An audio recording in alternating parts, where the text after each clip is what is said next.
আজকে আমি তোমাদের সঙ্গে শেয়ার করব এগ চিকেন রোল। পুরোপুরিভাবে স্ট্রিট ফুড এটা, ঠিক ওরা যেরকমভাবে তৈরি করে আমি তোমাদেরকে সেইভাবেই তৈরি করে দেখাবো, কিন্তু আমার মতন করে। তাহলে চলো দেখিয়ে দিই কীরকমভাবে আমি এটা তৈরি করলাম।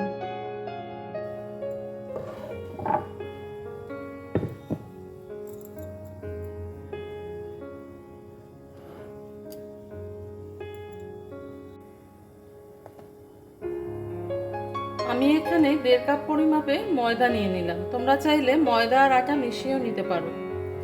তোমাদের সাথে আজকে শেয়ার করব এগ চিকেন রোল, পুরোপুরিভাবে স্ট্রিট স্টাইল।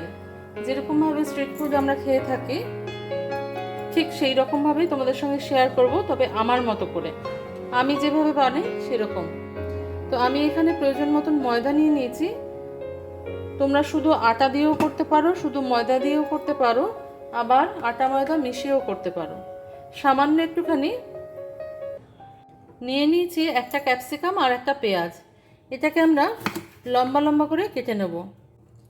আমার নতুন বন্ধু, আমার পুরনো বন্ধু, সবাইকে অনেক অনেক ধন্যবাদ পাশে থেকে এইভাবে আমাকে সাপোর্ট করার জন্য। তবে একটা কথা বলবো, পুরো ভিডিও না দেখতে পারলেও তোমরা কেউ স্প্যাম কমেন্ট করো না, এটা বোঝা যায়। আমি কাউকে এরকম করি না, সেই জন্য তোমাদের কাছে আমার অনুরোধ রইল এই জিনিসগুলো করো না। একটা ফ্রাইং প্যান বসিয়ে দিয়েছি, দিয়ে দেবো একটুখানি সাদা তেল।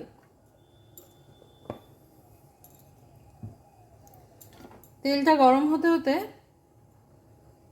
আমি এর সঙ্গে অ্যাড করে দেবো পেঁয়াজটা।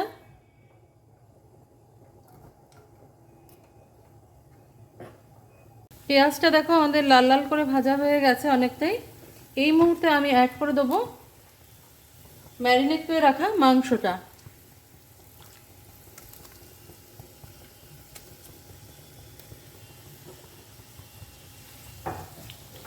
এটা দিয়ে আমাদের কিছুক্ষণ নাড়িয়ে চাড়িয়ে ঢাকা দিয়ে রাখতে হবে যাতে মাংসটা সিদ্ধ হয়ে যায়।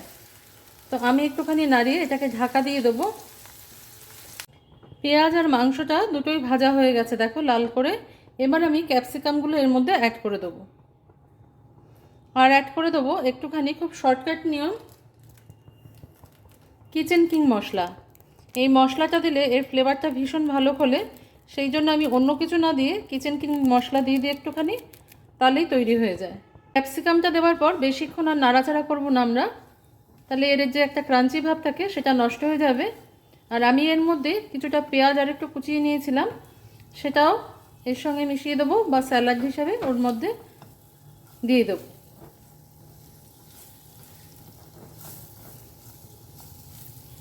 যে গরম আছে তাওয়াটা, সেই তাওয়ার গরমে কিন্তু ক্যাপসিকামটা হয়ে থাকবে। একটুখানি গোলমরিচের গুঁড়ো মিশিয়ে দেবো আমি। একটু গোলমরিচ আমি ক্রাশ করে রেখেছিলাম, সেটা মিশিয়ে দিলাম। আমি দেখো কিছুটা স্যালাড কেটে নিয়েছি, শসা, পেঁয়াজ আর একটু কাঁচা লঙ্কা। এর মধ্যে আমি একটু পাতিলেবুর রস যোগ করে দেবো। যেহেতু আমরা মাংসটা রান্না করবার সময় একটু মশলার ব্যবহার করেছি, সেই জন্য স্যালাডটাকে খুব সিম্পল রাখলাম। এখানে একটুখানি বিট নুন, না এমনি নুন দিয়ে দিলাম। তোমরা চাইলে বিট নুন অ্যাড করতে পারো। আমার কাছে বিট নুনটা নেই আপাতত, সেই জন্য আমি যোগ করতে পারলাম না। তো এইভাবে আমরা স্যালাডটাকে একটুখানি তৈরি করে নেব। এবারটা দেখো আমাদের ভালো করে সেট হয়ে গেছে।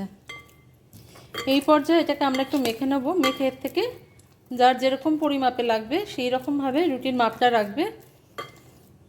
সাধারণ যে আমরা রুটি তৈরি করি ঘরে, সেই মাপে তৈরি করলেই হয়ে যায়।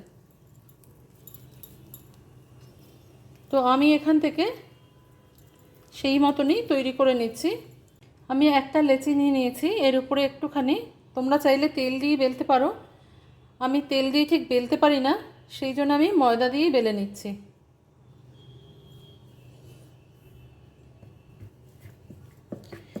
দেখো আমি পাতলা করে, খুব পাতলা করে বেলে নিয়েছি এটাকে।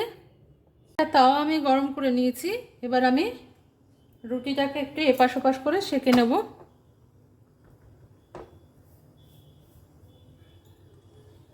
ডিম ভেঙে নিয়েছি, একটা রুটির জন্য একটা ডিমের মধ্যে সামান্য একটু নুন দিয়ে নিয়েছি। তোমরা চাইলে একটু গোলমরিচের গুঁড়ো আর একটুখানি কিচেন কিং মশলা যোগ করে দিতে পারো এর সাথে, তাতে খেতে ভালো লাগবে আরও।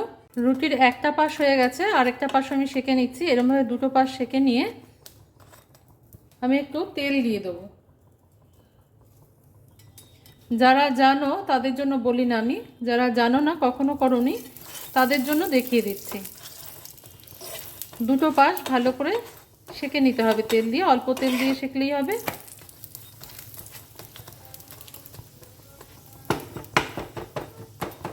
দেখো পরোটাটা খুব ভালো করে আমাদের দুপাশ দিয়ে সেঁকা হয়ে গেছে। এইবার আমি কি করব, এটাকে একটুখানি তুলে নিয়ে যে ডিমটা আমি গুলে রেখেছিলাম সেই ডিমটাকে আমি তাওয়ার উপরে দিয়ে দেবো। দিয়ে এই পরোটাটাকে আস্তে করে এর উপরে বসিয়ে দেবো। এখন নাড়বে না, যারা জানো না তাদের জন্য বলছি, এখন নাড়বে না। এটা পুরোপুরি পরোটার সাথে সেট হয়ে গেলে ডিমটা, তারপরে এটাকে আমরা ঘুরিয়ে নেব আরেক পাশে।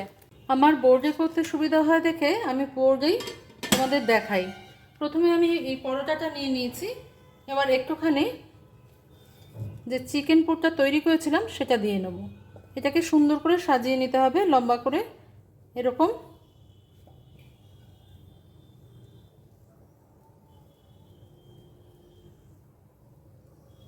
এবার আমরা এর উপর দিয়ে একটু স্যালাড দিয়ে দেবো। এটার মধ্যে আমি আগে থেকেই লেবুর রসটা মিশিয়ে রেখেছি, সেই জন্য আর আলাদা করে দেবার প্রয়োজন নেই। যদি কেউ চাও তো একটুখানি উপর থেকে চাট মশলা ছড়িয়ে দিতে পারো।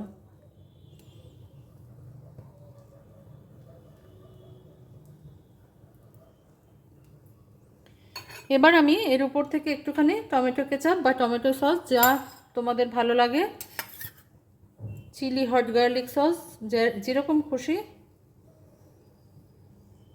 নিজেদের পছন্দ অনুযায়ী দিয়ে নিতে পারো। সামান্য একটু লেবুর রস আমি দিয়ে দিলাম।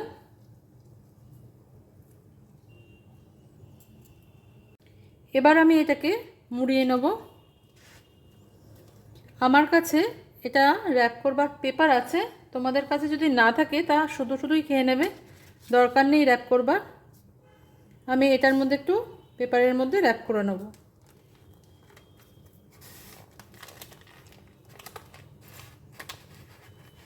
হয়ে গেল, নিচটা একটু মুড়িয়ে দেবো।